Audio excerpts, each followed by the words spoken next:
called blocks that are linked together in a chronological fashion to form a continuous line, metaphorically, a chain of blocks. If you make a change to the information recorded in a particular block, you don't rewrite it. Instead, the change is stored in a new block showing that X changed to Y at a particular date and time. Sound familiar? That's because blockchain is based on the centuries-old method of the general financial ledger.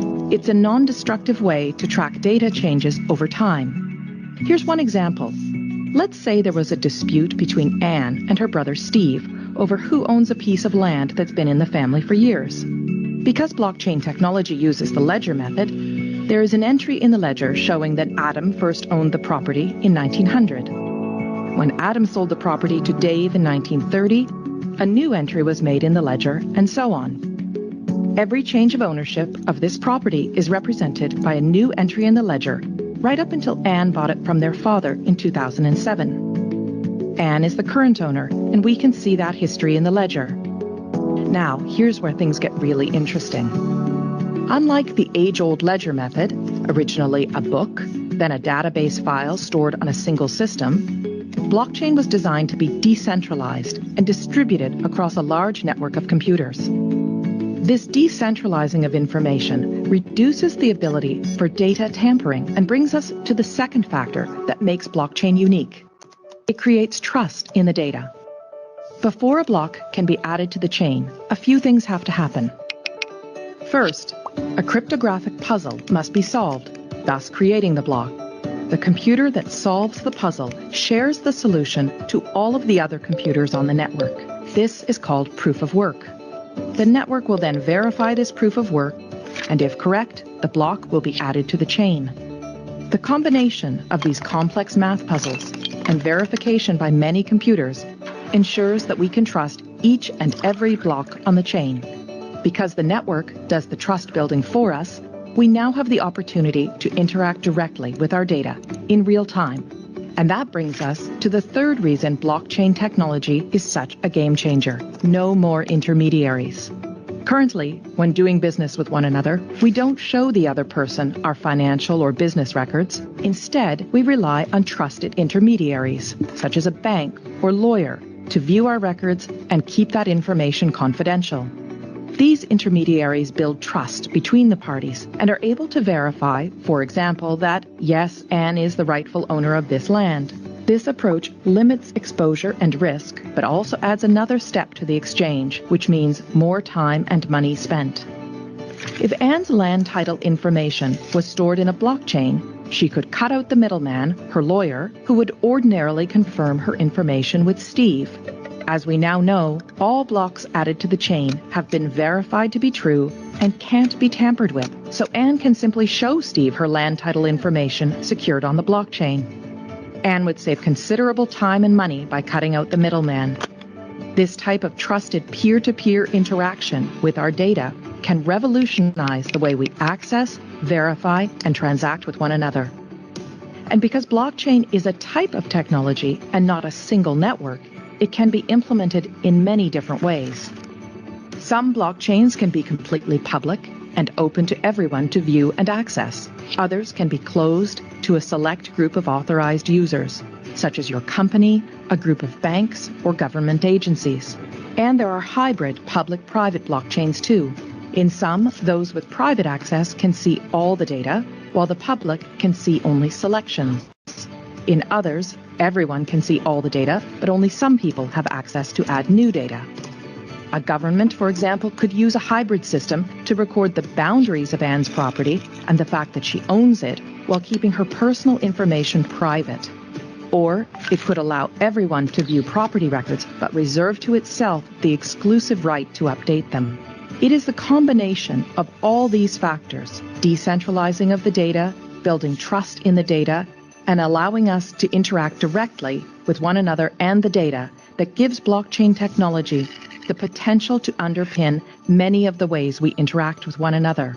But, much like the rise of the internet, this technology will bring with it all kinds of complex policy questions around governance, international law, security, and economics. Here at the Center for International Governance Innovation, we seek to bring trusted research that will equip policymakers with the information they need to advance blockchain innovations, enabling economies to flourish in this new digital economy. Learn more about our work on blockchain technology by visiting our website and social media channels.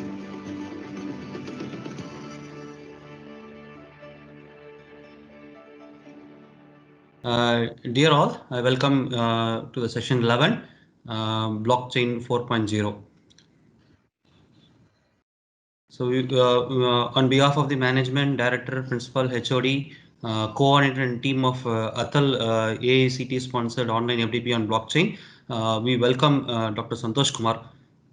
He has attained his PhD from Alliance School of Business, Bangalore in 2018, and currently working at WS Atkins as Global Head of Technology.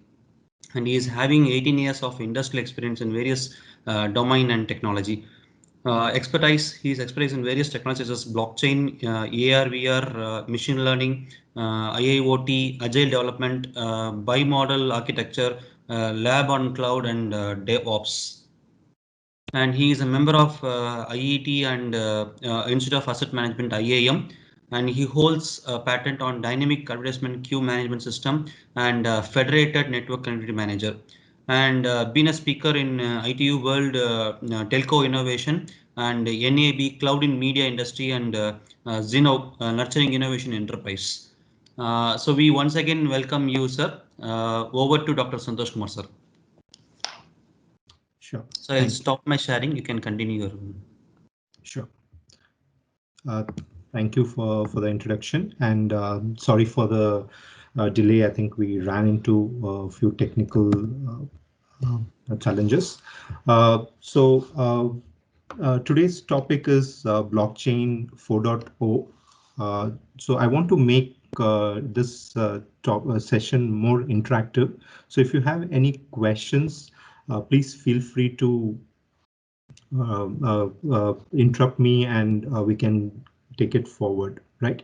So what I will do is I will just in today's agenda, what I will do is I'll just give a quick introduction or recap of blockchain. I think whatever you have gone through, some of the technologies and some of the applications of blockchain, I'll just spend a few minutes just so that I can set the context. And then basically I'll talk about some of the challenges and drawbacks of these the current blockchain technology, and how we will how the industry is trying to address this, and what is the directions going forward.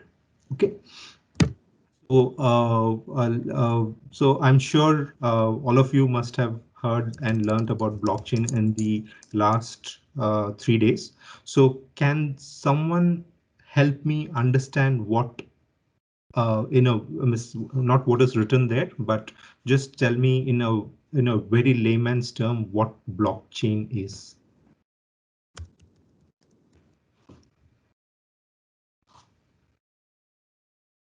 Anyone wants to volunteer?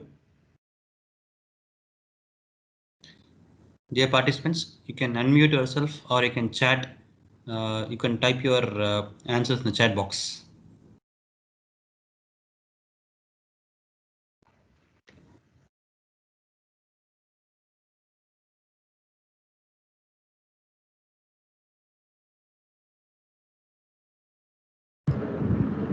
Sir, can I tell me answer? Yes, Yep. yes, ma'am. Yes. As a blockchain technology is a distributed database, we can operate blockchain without any third party authority or any administrative permission. It's a peer-to-peer technology, and then it's transparent to all. Okay.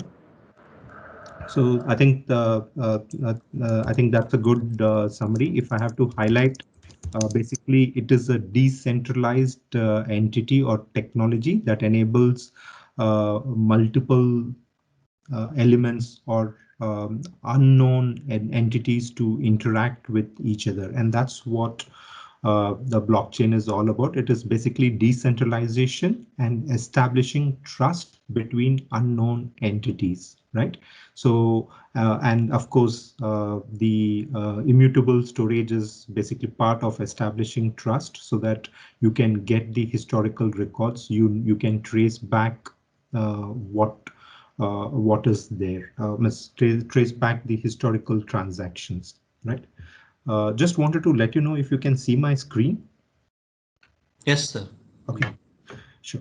Okay. And one more answer has come from the chat box, sir, from Mr. Jay Sharma. He said it's a distributed database. Okay, so yes, I think that's again another aspect where when you say distributed database, it is not necessary that every node or every element in that network should hold the entire set of data. So basically, even if I hold the recent last 10 blocks or the last 10 recent records, that is sufficient for me to work. There will be master nodes which will store the entire set of records, right? So that is the basic principle of blockchain. Okay. What I will do is before I just jump into the blockchain, I found this video very interesting. It's a 5 minutes video. I'll play this video. Let me know if you're able to hear the sound.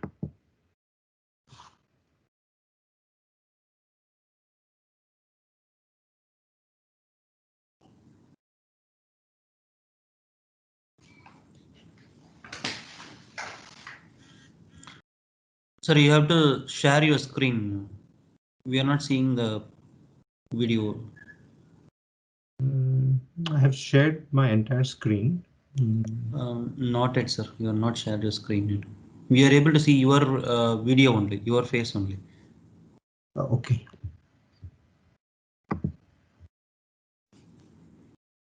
Yeah, now it's we can able to see that videos. You can just include your audio from the device. Okay, sorry, then let me just disconnect.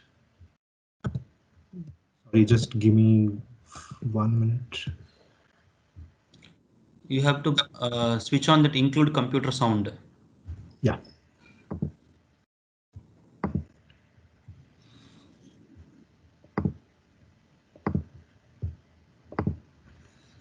Okay, sorry, I think I was talking without presenting my slides. So Now as I we are said, able to see, sir. yeah, as I said, I think like the audience mentioned, basically it's a decentralized mechanism where you distribute and you don't need to necessarily hold all the data in a central location. The data can be stored in multiple places, and you establish trust between unknown entities, right? Now, what I will do is I'll just show this video.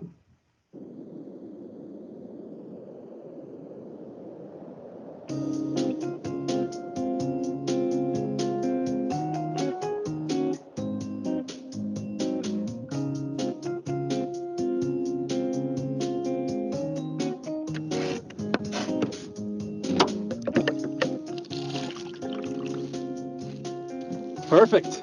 I am dying out here. How much? $1 worth of lemon coin, which is approximately 1,000 lemon coins.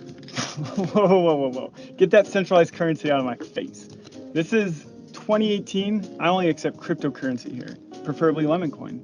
I don't have whatever a lemon coin is. Well, lemon coin's my utility token. It doesn't have a lot of utility yet, but we're working on it. One day it might go to $1.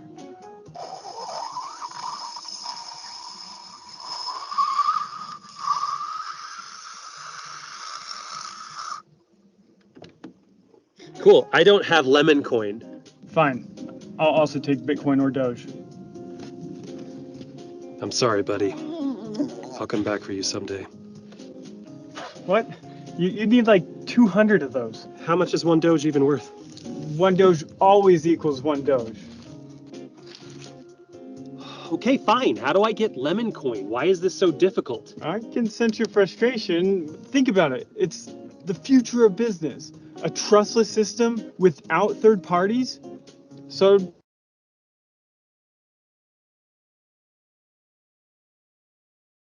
bank info, social security number, and a selfie with today's date. I thought you said this was a trustless system. Oh, it is as soon as the exchange trusts you. You could trust us. We are the #1 crypto exchange in all of Krashimia. I don't think that's a real country. Look, Kremlin. you can make this an Croatia. easy transaction if you just follow the protocol, okay? Okay. Smile. Say KYC. Okay, so this would take 3 to 5 days to process. After that, when you are approved, you would probably not be notified. So check back in a week or so. This is ridiculous. You're telling me that if anybody wants to buy lemonade, they need to go through this process? Yeah, I'm telling you, this is the future of business. I've already got like a dozen customers.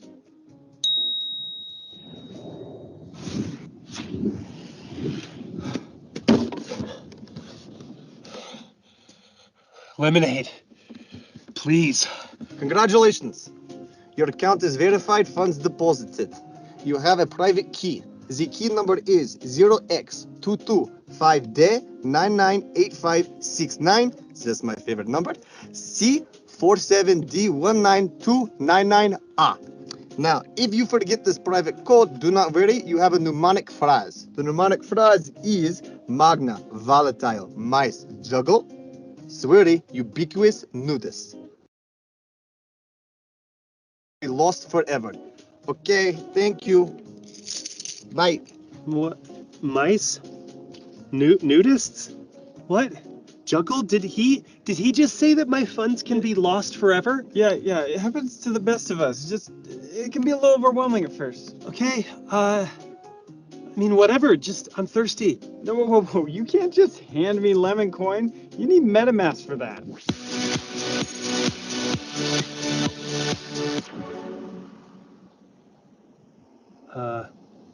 Hand him the coins.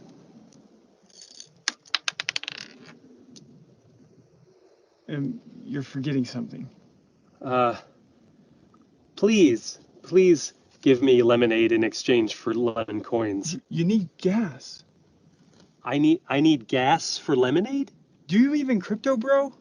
You need to get some ether to pay for the gas so that the Fox can send me the lemon coins. But you need to do this before the price jumps. Explain this stupid process. This is ludicrous.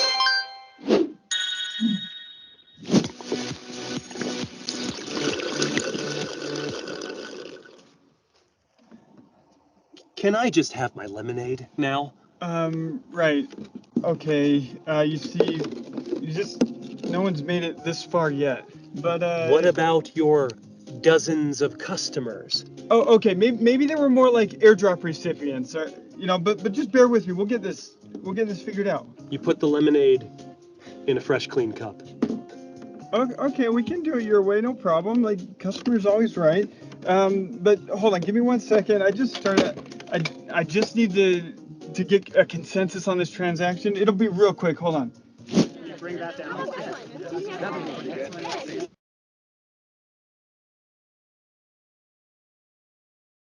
Nine confirmations. Okay. Down there. There the two. Yeah, looks like this transaction is validated. Oh, yeah, we're gonna have that fixed in Q1 of next year. It's already on the roadmap.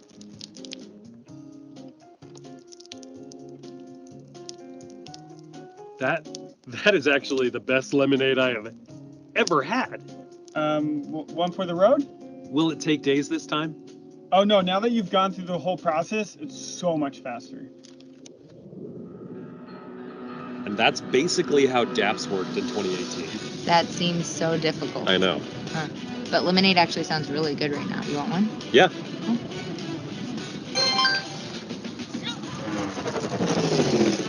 2 lemonades? Thanks. This is the guy. That's him? That's the guy I was telling you about. What are the odds? Haha. Can't believe he pulled it off. Well, cheers. Cheers. To the builders.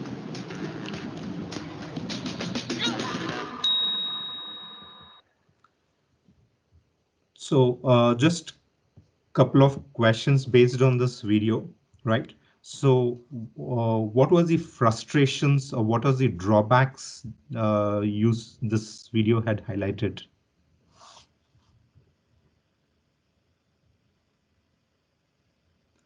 Were you guys able to hear the audio of this? Yes, sir, we were able to hear you, sir. Okay, so just wanted to understand what was the typical drawbacks or challenges which this person, when he was trying to get his lemonade, went through? Any volunteers?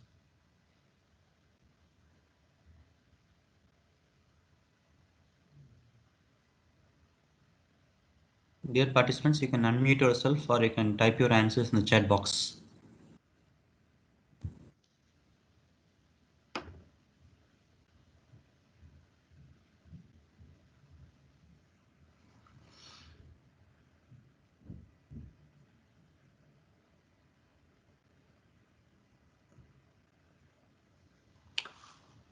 Okay, let me ask the next set of questions while you're thinking on the first questions, right? So one, I think this video highlights the challenges which the current blockchain technology has, or the issues which blockchain technologists are trying to address. Right. The second aspect is this video also helps us identify the various players or the various components or systems one will interact in a blockchain technology, right? So if you can help me understand or identify the systems, interaction systems, and basically uh, uh, the challenges or the current limitations of blockchain.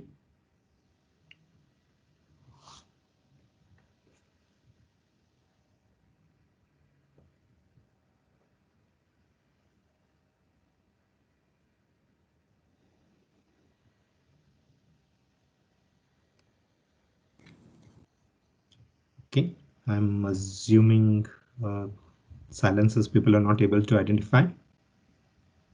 Okay, let's start with the components which constitutes a blockchain, right? So when he handed over the um, uh, uh, let me just when he handed over the coins, dollar coins, what he had to do, right? So basically he had to interact with an exchange, which is nothing but an interface which allows you to connect or interact with the external world, right, outside of the blockchain. So basically it will convert any assets which are in the external world into a blockchain asset. So that's what this person, if you can see, whatever his role was, to basically uh, one, create a unique identifier for this particular individual, and two, when this person wanted to buy lemonade in dollars, he played the role of an exchange where it will take the non-blockchain assets or currencies and convert it into a blockchain asset or currency, right? Once that's done, uh, once that's done, uh,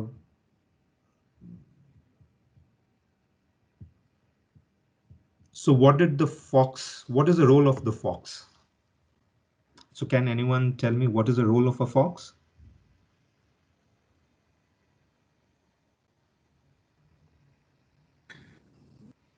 Dear participants, you can unmute yourself or you can type in the chat box.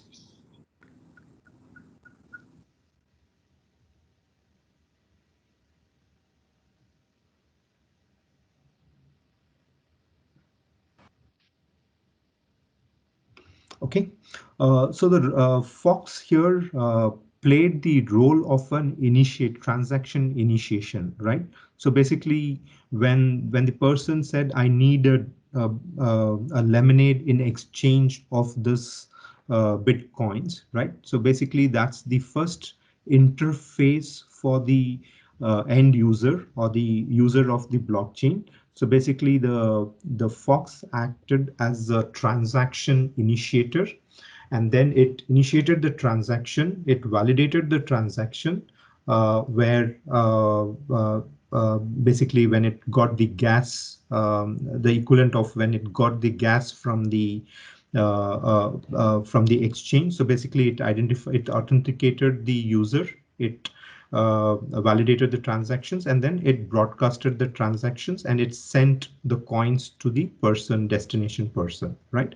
So that's the second set of entity or system. I'll keep it very simple. I'll not complicate it by the block generator or miner, right? So we can assume that the transaction validator can also generate the block. So he has generated the block and he has sent the block to the destination, right? And the destination person has received the block, right? So he has received the transaction here. And then basically what he does is, before he commits the transaction or before he acts on the transaction, he is validating the transactions through consensus. And if you recall what he mentioned here, he said he was waiting for 9 people to confirm the transactions, right? So basically this is the consensus algorithm where basically different algorithms, different blockchain systems have different consensus algorithm. So here he's expecting about 9 of them to confirm the transactions. And once he confirms the transactions, he then commits the transactions and he accepts the transactions, and then he hands over the lemonade to this particular person, right? So in a nutshell, if I have to just summarize the different entity, you have a network, you have the initiator of the transactions, you have the validator of the transactions, you have the consensus algorithm within the network. So these are the basic elements of blockchain, right? Now, let me try and help understand the challenges again, which is depicted in this system, right?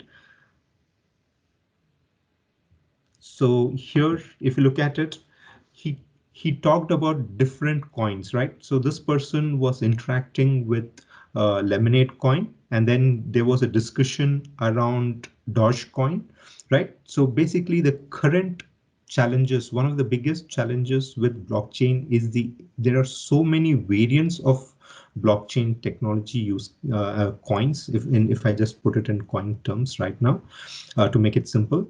And the interoperability across these coins are just evolving, right? So basically, even within the Bitcoin, right? One is, of course, the interoperability between the non-blockchain, which is the dollar value, with the Lemonade coin, right? That's the exchange part of it. The second one is basically the interoperability between the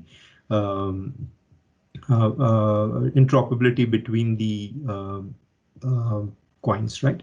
And the second challenge is basically, if you look at it, though they have said 3 to 5 days, but the biggest challenge or drawback of blockchain is the number of transactions, simultaneous transactions per second.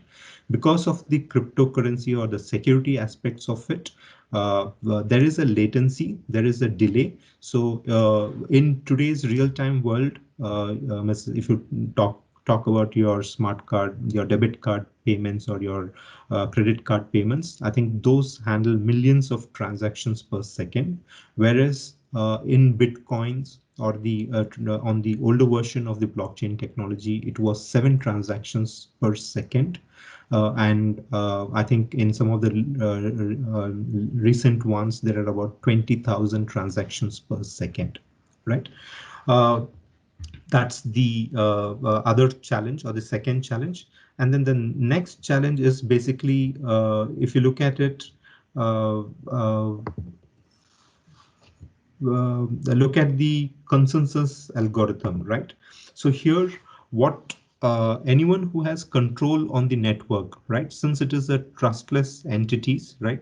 Basically, where it is a network of unknown entities. So basically, what will happen is anyone can emulate or simulate a consensus network. So hence, there are again evolving options. I'm sure you must have heard of it in the IOTA or Ethereum or Hyperledger discussions, which you had in the last couple of days, where there are different mechanisms to improve the security without improving the complexity of the cost and the complexity of creating that security, right?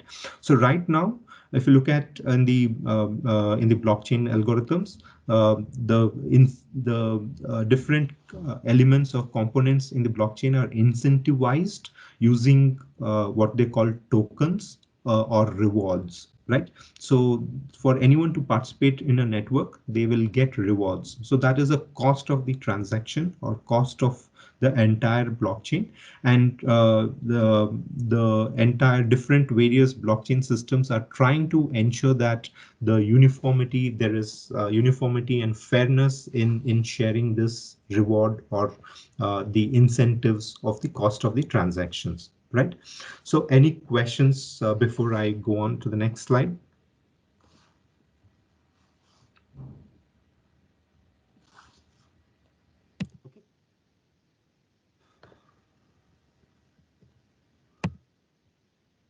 Sorry.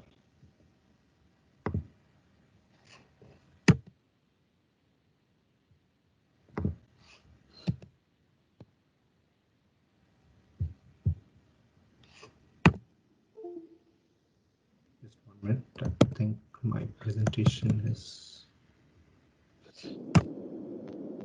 So as I mentioned, the different elements of the blockchain, basically you have the transaction initiated, which is basically your transaction validator, your unique identifier.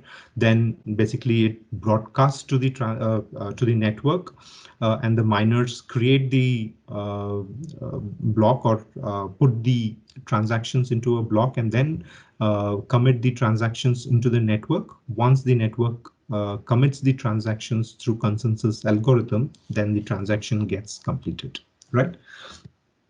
So as I mentioned, the key in the traditional blockchain or in the earlier versions of the blockchain, the miner played a very key role. And basically there was a concept called as proof of work, where the miners were basically incentivized to compute a very intense or a complex problem statement, which will take time and which will take compute power, storage power, and energy, right? So, so it was actually not very good for the blockchain technology, because miners were basically churning out huge number of computations, which was consuming a lot of energy in terms of cooling power, the amount of processors the CPU consumed, the resources used, etc. Right? So that was the basic key drawback of the current systems. And there are various alternatives which has emerged over a period of time for addressing some of the challenges. So again, just to summarize the how the blockchain system or technology looks like. So basically you have the blockchain, which is nothing but your Merkle tree structure, where you actually store the data or store the link to the data, right? You have the protocol, which is nothing but your consensus algorithms, and you have the asserts or the rewards associated with that particular blockchain, right? It could be your bitcoins, it could be ethers, it could be any type of rewards, or it could also be a cost for participating in the network. And then you have different applications running on this, right? So this is at a nutshell, just to introduce and just to ensure that you understand the basics before we jump into it. Now, again, if you look at the variations, just to summarize and give a snapshot of the different variations in the blockchain, you have public and private blockchain. So basically in a public blockchain, anyone can become a miner, anyone can become a transaction validator as long as they have access to one of the entities in the network. In a private blockchain, basically the nodes, the entities, the players, the roles in the network are controlled by a consortium, and unless these consortium approves it, right? So there are privileges given to few of the entities, so they will have the rights or the voting mechanisms to invite someone into the network and delegate the roles in that network. So that becomes the private network or permissioned network, right? As I mentioned, the consensus algorithms, of course, there are voting based, that is nothing but typically what is called as proof of stakes. There are compute intensive, which is basically proof of work. Of course, there are different variations of these type of network. I'll not go into these in details. I'm assuming you have already understood or have some access to it. Right now, ignore the numbers. The numbers are from the paper which I was referring to. I think it refers to the section numbers of the paper. I'll share the link of that paper as well.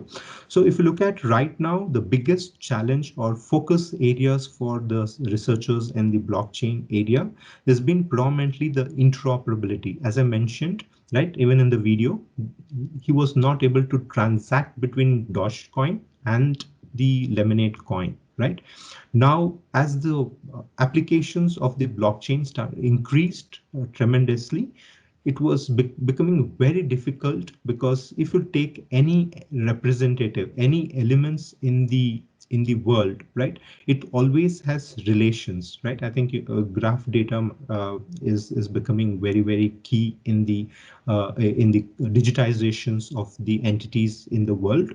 And the same challenge occurs because if I take any assert, right, whether it is smart contract, whether it is medical, whether it is humans, whether it is even cost, even the basic transactions, right? The transactions will have tax component in it. The transactions will have, if it is international transactions, it will have the fluctuations in the currencies, etc. Right? So there are various associated components along with it. So hence, there is a concept of multi-ledger where one particular entity or assert has sub-asserts, or you can have what people are talking about is a multi-chain multi-chained blockchains, right? So those are the aspects which is currently going on. So I thought I'll just briefly explain. And if you look at the evolution of the blockchain, right? It is all basically a combination of different algorithms and trying to address different aspects of the performance or the technology improvements for the blockchain technology, right? So if you look at the way the principles that have been used to design any blockchain, as I mentioned, consensus, we all know the algorithm which defines how the transaction gets committed. Governance is what defines whether it is a public blockchain or a private blockchain. Basically, who will do the housekeeping or the common good of the entire blockchain, right? Who ensures that there is the data of all the transactions are stored or maintained somewhere, because if the entire network comes and goes out of the network, and if there is no common common entity or master nodes which keeps the track of all the entire transactions, and if I need to go back in history and look at the transaction logs or audits, I'll not be able to do. So there is someone who needs to take care of the framework or the common governance of it. So typically in a private network, usually it is done by the consortium which runs the private network. There are designated nodes for designated functionalities. In the public network, again, there are incentives, there are rewards given for performing and doing the housekeeping activities, right? Again, architecture, if you look at it, it has evolved from the initial stage where today it has become modular. The idea is, if you look at the Bitcoin mechanisms, you needed a huge data center to crunch and mine the Bitcoin, right? Whereas today we are talking about a node being run on your smartphone, right? On your mobile phones. So basically your mobile phones can become one of the participating nodes doing a limited functionality. So basically modularization of the different components, different entities, different roles, different responsibilities. I think that's another focus area. So that's another evolution which is happening. Right? Now scalability, right? I talked about the transaction throughput transactions per second, or the volume or the number of transactions simultaneously, right? Of course, given today's cloud environment, we can scale up and scale down. Again, modularity goes with the scalability, anyway, the blockchain, entire blockchain algorithm is based on the security, so it is for to ensure trust and protection using hashes, using immutability concepts, etc. Right? Uh, uh, and of course, the other key aspect is how easy it is for us to extend or enhance the functionalities of this particular blockchain, right? So if you look at the Bitcoin had very limited functionalities. It was only able to undertake financial transactions, right? Today, if you look at dApps, I think which was what the video was highlighting, distributed applications, decentralized applications. Basically, the idea is anyone and everyone, anyone in the network could define their own algorithms or their own contracts between the participating organizations or participating entities, and then create a blockchain platform, right? So these are the different aspects through which we will look at the evolution of blockchain and what blockchain 4.0 is, right? I will just, as I mentioned, over the last, the first Bitcoin started in 2008, and over the last 12 years, there has been various modernizations, improvements, innovations around the blockchain technology, right? So if you look at the Intel architecture, right, we had the x86 architecture, 48386, 286, 386, 486, 586. Now you have the sixth generation, seventh generation, i7, and now we are talking about i10 architecture. And if you look at the evolution, it started from, it almost took more than 100 decades for it from the initial tube-based transistor to the PLCs we have right now, right? So similar evolution is happening in the Bitcoin. And let me look at some of the framework in which I will evaluate the evolutions of Bitcoin, right? So this is a 10 criteria list which typically any organizations, when they want to adopt new technology, will use. I will only focus on a few of these. I will not go through all the 10. Feature sets is one key aspect or innovation area that has evolved in Bitcoin. So if you look at, in blockchain, if you look at Bitcoin, so it allowed only transactional financial transactions operations within the blockchain, right? With the next generation, which is the Ethereum, so it started allowing smart contracts, again, very limited capability. So it had a very thin and because of the transactions, limitations on the transactions per second, they were facing a lot of challenges. Hence, then there was an evolution to improve the throughput which is basically your user friendliness. It comes. Security is given. I think again the consensus algorithms have evolved, but the base security and immutable nature of the blockchain has remained constant. But the other aspects associated with the protocol layer and the token incentivization aspects have continued to evolve over the last decade or so. Right now, as I said, interoperability and extensibility for multiple applications, right? So today we are talking about how a trusted system like your enterprise, your traditional systems can interact and work closely with your blockchain systems, and how blockchain systems can interoperate between the different blockchain systems. So that has been the focus. The World Economic Forum is currently undertaking a huge study on defining what is the best way for automated and seamless way of establishing this interoperability between the blockchain technologies, right? Of course, you can always add an exchange, or you can always add an intermediary and enable the exchange of tokens or exchange of assets between the blockchain or between the trusted and non-trusted systems, right? But again, that introduces a cost, and that introduces delay, and that impacts the throughput or the performance of the entire blockchain, right? So these are the 4 elements which I will look at. Of course, the ecosystem is very, very critical, especially if you're looking at who has the larger the ecosystem, the better the performance, the better the trust in the system, etc. The cost, right? Whether it's the setup cost or the operational cost of who gets rewarded, how much is the reward, etc., and who pays for it is another key aspects. And again, there are different systems and evolutions or changes in that particular scenario.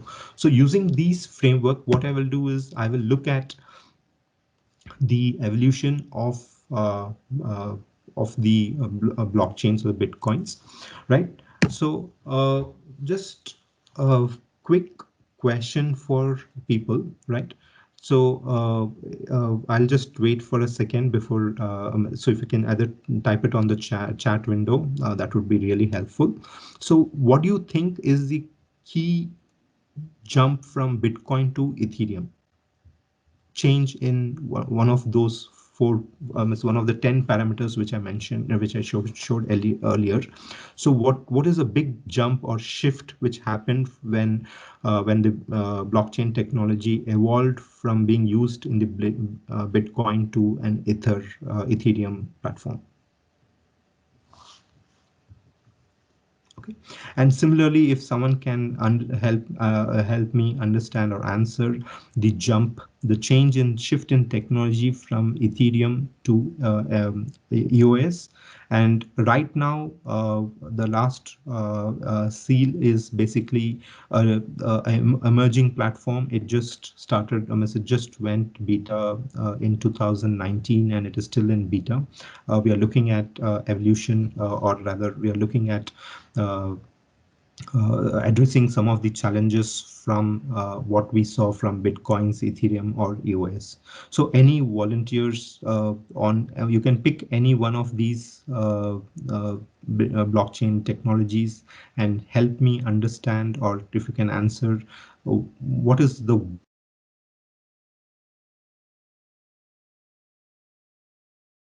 EOS or EOS to seal? So there's an answer in the chat box.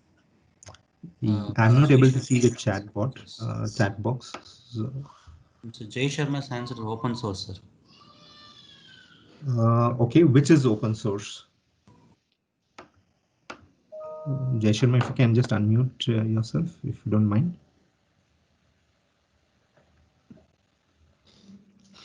Good morning, sir. Bitcoin is purely a digital currency, whereas Ethereum uses some ethers for making the implementation of the smart contracts. Ethereum is not for the digital currency. So both uses cryptocurrencies. Right. So the big shift from Bitcoin, which is basically a limited transactions, right? You can only add, subtract the coins or the cryptocurrency.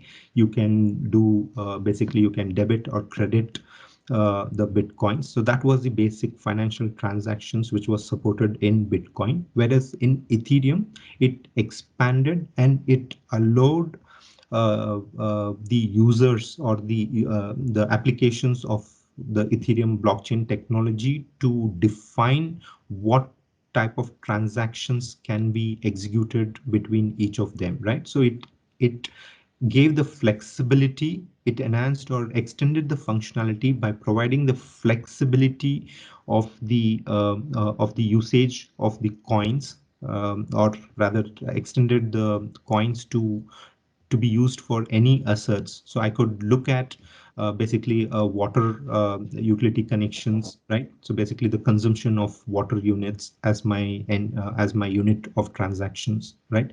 I could I could use the distance traveled as my transactions, transaction operations in Ethereum. So that is, I think, absolutely spot on, Jairam. Thanks for that. Anyone who can help uh, uh, articulate the shift which happened from Ethereum to EOS? Right, EOS basically is one of the currency which I think, if you have seen the video, it decentralized applications. It popularized the concept of decentralized operations. Again, as shown in the video, I'll be referring to the video frequently. Ethereum and Bitcoin, the biggest challenges or limitations of these two technology was the transactions per second. Because of the security considerations, any commitment or any transaction commitment which needs to be done in the system will usually take a lot more time, and hence the transactions were very almost in single digits, right? Transactions per second was in single digits, 7 to 10 maximum, right? So EOS tried to address the performance issues, and that's one of the big change or shift was the consensus algorithm, where instead of proof of work, it shifted from proof of work to proof of stake, right? That's the first big shift which happened. And then the second shift which happened is basically in Ethereum. If you have tracked the news of Ethereum, there was a big hack in Ethereum, and someone siphoned off $70 million. Of course, they were able to go back and reset the blockchains, but that damaged the reputation of Ethereum. But that was not because the blockchain was wrong or the crypto algorithms were wrong, right? It was because the transaction machine, which the contract machines which was built, had a bug or a flaw through which the application developer could basically make use of that defect in the virtual machine which computes the transactions, or the runtime engine which computes the transactions. And uh, basically uh, uh, it enabled people to take advantage of the loopholes which was there in Ethereum. Whereas in EOS, what they have done is they enabled another limitations of Ethereum was you needed a community of developers to develop or define the contract, right? So if a legal person wants to use Ethereum, then he cannot do it independently. He had to bring in a couple of developers and then develop that contracting language in an algorithm, and then deploy it in Ethereum and do it.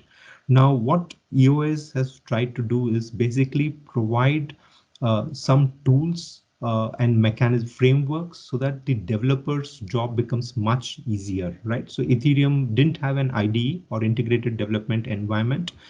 EOS or I think even the Hyperledger falls into that category. They have built a lot of what you call predefined libraries, predefined tools, which will enable the developers, cutting short the development time for implementing the smart contract, right? Now, again, with EOS, the biggest challenge is, again, with proof of stake, you are still reducing the security aspect of it. You're increasing the transactions. Again, the transactions per second is close to about, though it claims 20,000, I think theoretically, but I think practically it is about 12, 15,000 is what it could reach based on the high compute power. Right. Again, that's where there are variations now.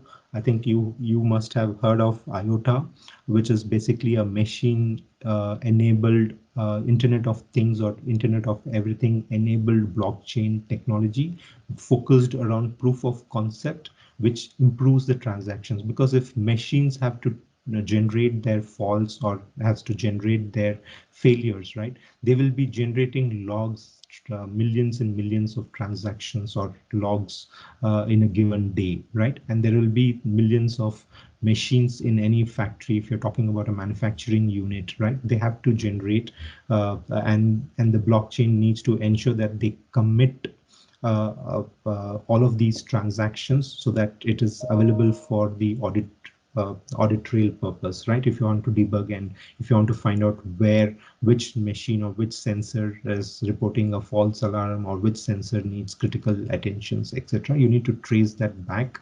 and you need to identify the source. And if the transactions are still not committed, then that will be a big challenge. So that is where the next generation, whether it is IOTA, whether it is Relictum, whether it is Seal, there are different variations. Again, these are just the top ones which I have picked. In each of these, there are multiple, like for example, in Bitcoins, you had multiple thousands of different coins. Ethereum, again, you have different variations of Ethereum.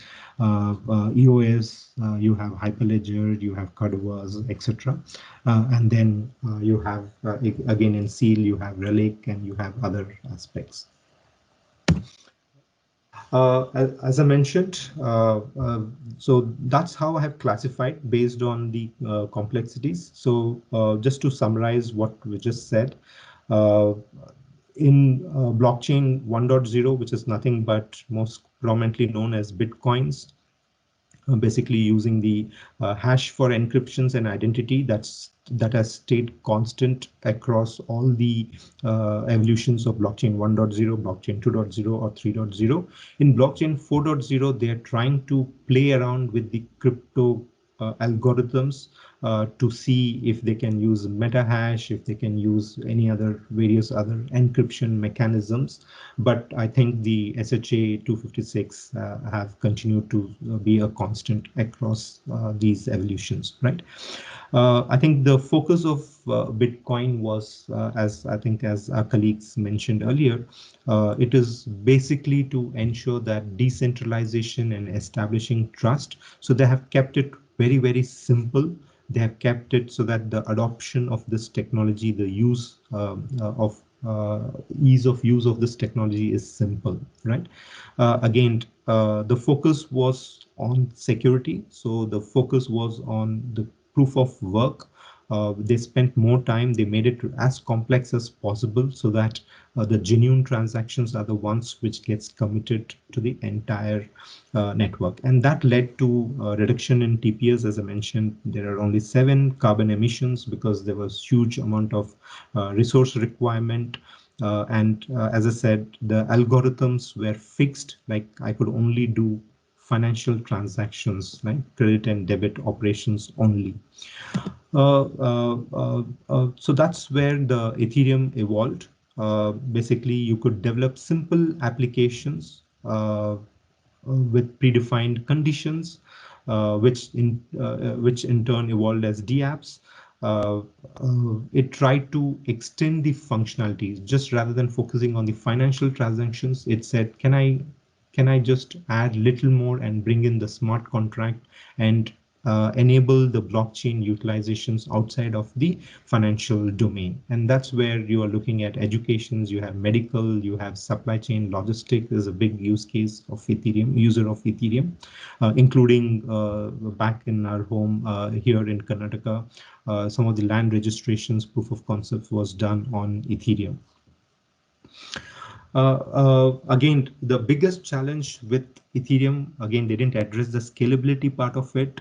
Ecosystem of developers was a big challenge. As I mentioned, development time of any simple small application used to take huge amount of time because they had to be validated. In spite of that, there were loopholes which people could exploit, and they didn't have a mechanism. So if you look at the governance, there was a hard fork. Managing that hard fork was a big challenge and a nightmare in Ethereum, and Ethereum sort of lost trust at that point of time. It is now gaining back. It is still evolving in the newer releases of Ethereum, right? In the blockchain 3.0, again, to improve the if you look at from 1.0 to 2.0, the focus was on functionality. From 2.0 to 3.0, the focus was on performance, right? So now they have introduced this directed acyclic graphs where my commits to the blockchain without reducing the complexity has improved drastically, right? So I'm able to scale, I'm able to perform and undertake. Again, as I said, the tactical max is about 3,000 transactions, 5,000 transactions if you have a higher compute nodes, but otherwise it is predominantly still, compared to your debit cards and your credit cards, it's still low, but at least from your 7 or 10 transactions per second, we have now scaled to thousands transactions per second, right? And again, the biggest challenge was the cost of transactions, right? In Bitcoins and in Ethereum, the miners were the key, and they were working for a reward. And of course, it was a slightly higher fee, even though we say that it is 0.01, it keeps increasing over a period of time as the complexity of the mining increases, because the resource they spend, they have to recover the cost for it, right? So that's where in blockchain 3.0, the proof of stake became prevalent, right? Where when I say proof of stake, I have a stake in this entire blockchain technology or the network, right? And in this network, there are few stakeholders who are given the voting rights, or who are given the additional privileges to govern, to maintain and govern the functioning or the common good of the entire blockchain technology. Right. So that is what the blockchain 3.0 predominantly focusing on the performance aspect of it. And if you look at just the comparison, this is a quick snapshot of the different blockchain sizes. The overheads involved in Bitcoin, right? Because at that point of time, security was the key. So we started capturing additional informations. We started capturing lot more informations, and the size of the block was very high. With Ethereum, it tries to optimize because it was dependent on the smart contract algorithms or applications to do the heavy lifting. So it was able to reduce the size of the blocks, right? And eventually the transactions per second. In the EOS, again, with the proof of stake, again, my further demand on resources and the compute power for managing and maintaining the security aspects have come down. Hence, I can further reduce it. And I think in the next generation, we are looking at even further optimizing. The moment my block sizes reduces, right, my ability to send the transactions, right? I don't have to wait for the accumulation of all the transactions. I can quickly, as and when the transaction occurs, I can send it out. And this is very key, especially for Internet of Things, where when there is a failure or when there is an alert, right? We're not saying that the blockchain will be the alerting mechanism, but when there is alert, I would want to ensure that the immutability or the auditability of when this notifications or message was sent to different systems within that Internet of Things needs to be recorded and captured, right? So that increase in frequency for committing the data becomes very, very key, and that's where the focus predominantly has been, right? So as I mentioned, in blockchain 4.0, the focus is all about increasing the application space or adoption of blockchain in the existing industries, right? So if you look at Bitcoin, it was basically a separate entity. It was an independent parallel entity along with your physical currencies, right? In smart contracts, it was a supporting entity where you had your contracts managed in your contract management system, but then you were using your blockchain to ensure the immutability of the contract remains, and you are able to adhere and to know whether there is any deviations in the contracts, right? Now, if you look at from smart contract, when you're talking about 3.0, you're trying to explore the use cases of the contract nature. So this is whether you're talking about royalty management, you're talking about logistics applications, you're talking about transportation applications, etc. started. The industry adoptions or applications started improving because now we have a better throughput and a better flexibility to quickly churn out my applications, right? So if you look at the last three evolutions of blockchain, right, they were prominently as a parallel or an independent track, right? Now, if you look at in the next evolution of blockchain, we are looking at how we coexist and cooperate between the existing entities, right? Your existing organizations. Now, when you talk about logistics, we are talking about how I can interact with my ERP systems, right? How I can ensure that my blockchain technology works in tandem and in seamless taking along with the non-blockchain systems and entity. So that is where interoperability has become one of the key focus for the blockchain 4.0. Of course, in the last decade or so, as I showed in the earlier chart, right, the different variations in consensus algorithms, the variations in the way the blockchain technologies is used, whether it is private, permissioned, role-based, authenticated, delegations, the way you intensivized, whether you have a stake, whether you give an incentive, whether you associate a cost with it, etc. So there are various permutations and combinations. So now what we are seeing is that blockchain 4.0 will give me the flexibility to pick and choose these variations dynamically on the fly, right? Whereas if you look at the 1.0, 2.0 and 3.0, the technology choices were predominantly decided for you, right? So for example, Ethereum was proof of work. In blockchain 3.0, IOTA was proof of stake. It had a distributed proof of stake. We couldn't do much, etc. Whereas, and even the consensus algorithms like 51% consensus, 31% consensus, 21 node consensus, etc. Right? So these were predefined and given to you, and your application had to work within that constraints.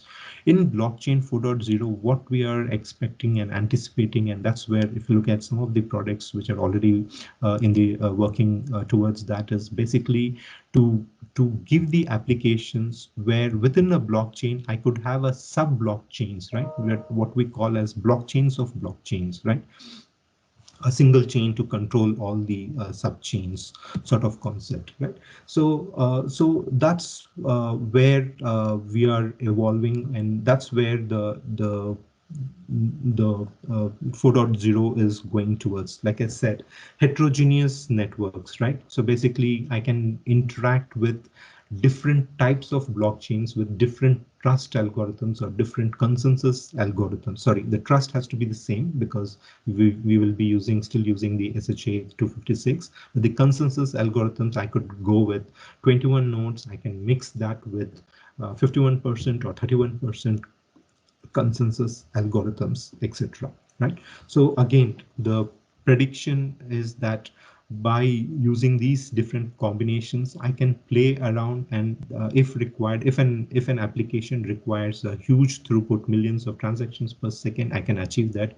But if applications require much more security focus, I can focus on more these on the security aspect or the consensus aspect and minimize or reduce my TPS, right? So depending on the use cases within the same ecosystem of blockchains, I could have sub blockchains which have a high transactions per second, and some few blockchains which could have low transactions per second. Right. So as I said, these are my thoughts on where the 4.0 is evolving. Right. So cross chains, as I said, I could have more than one blockchains interacting and interoperating with each other without having to go through an exchange, without having to go through an intermediary. And that's what people call as atomic swaps, where without any third-party elements, you're able to seamlessly transact or convert an Ethereum or Ether tokens to a Bitcoin tokens, or vice versa, right? Of course, there are algorithms. It's called the hash time log contracts, because each of these entities, which is making a transaction between these two blockchain subsystems, will be given a time frame or a time window for it to confirm, and there is an authenticated mechanisms, right? So that's one aspect which I talked about, is the interoperability, not only between the blockchain systems, but also between blockchain and non-blockchain entities, right? And as I mentioned, the focus is for us to quickly churn, right? We want to eliminate the need for developers, right? So today, if you look at it, if I want to develop a smart contract, let's say I'm a lawyer and I'm trying to enter into a contract, and I'm very keen on using blockchain for my contractual agreements, right? I need to depend on developers. So what we are seeing in blockchain 4.0 is basically, as a lawyer, I don't need any developers. It will be all configurable entities, which using the integrated development environment or configuration tools, I'll be able to define what contract I need, or what type of reward mechanism, what type of cost incentivizations within that subnet, right? I can then trigger a subnet of my own organization, sorry, a contract for my own organizations. So that is where the industry is moving towards. Again, there is a protocol called as Avalanche protocol, which helps basically to interoperate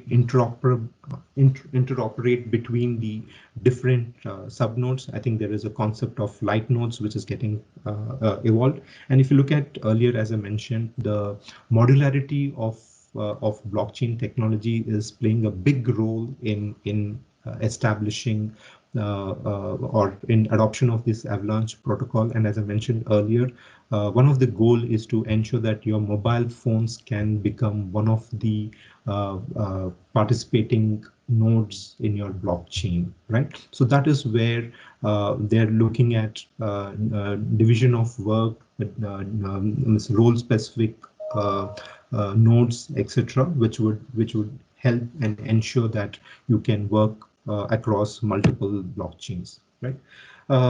Again, I think I talked about the smartphone phones. Again, if you look at the evolution of computers, right, from a huge from a tubes where the computers were in a large machine, to today it is in your palm, right? So the same optimizations or miniaturizations is happening in blockchain, where earlier there were data centers where the miners used to run, and today with various types of mix of proof of stake algorithms, you will be able to bring in the functionality of blockchain on your mobile phone. Right. Of course, the challenge, I think probably this will be for 5.0 and beyond, is basically to see how I could still do the blockchain in offline mode, because given the current pandemic, I think most of us must have seen the fluctuations in internet and the fluctuations in the connectivity, etc. So that's something which we might see in the next generation. But I think right now we have the interoperability as one of the key aspects, right? As I mentioned, now we are talking about multi-chains, right? There is no longer a single chain concept.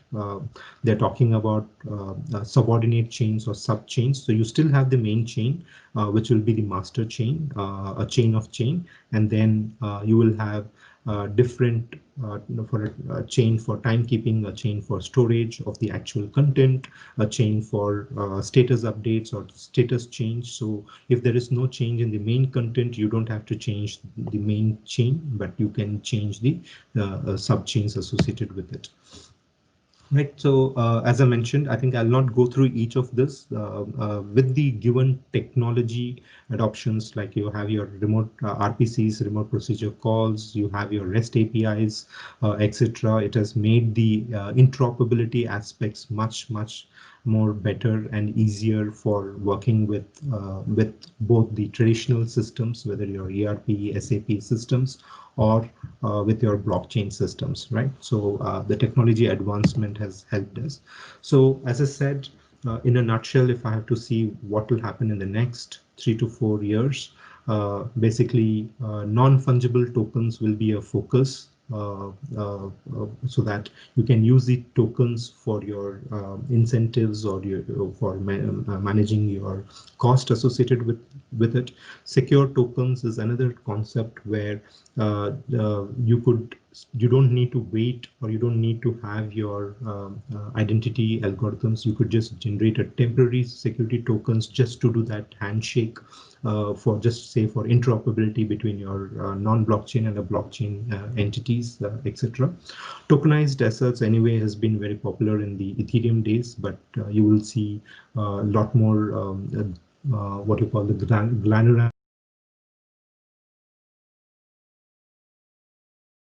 manageability of this tokenized assets, evolving both in Hyperledger and in Ethereum.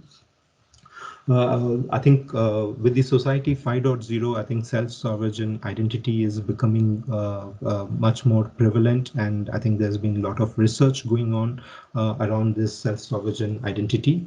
I think eventually the Society 5.0, which is a digitized society, can be completely represented in through blockchain, right? So that sort of completes what I had to share, right? Any questions? I think I'll just open the floor for questions or any comments or suggestions you might have. Dear participants, you can unmute yourself or you can type in the chat box.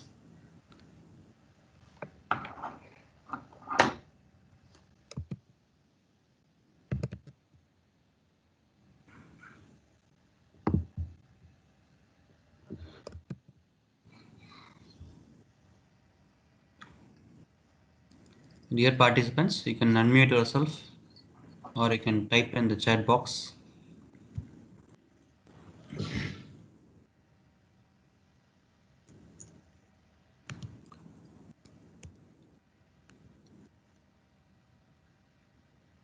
Fine, so we'll conclude the session, sir. Sure. Thank you all. I have posted the feedback for the session in the chat box. Participants, you can fill in your feedback for the session. So on behalf of the management, director, principal, HOD, CSE, and my colleagues of KCG College of Technology, and the entire team and co-owner of this FDP, I would like to convey my sincere thanks to Dr. Santosh Kumar for his efforts towards the concept explained on blockchain 4.0. And also thank the participants of the session 11 for extending their cooperation, smooth conduction of the program. Thanks a lot, sir. Thank you all. Have a good day.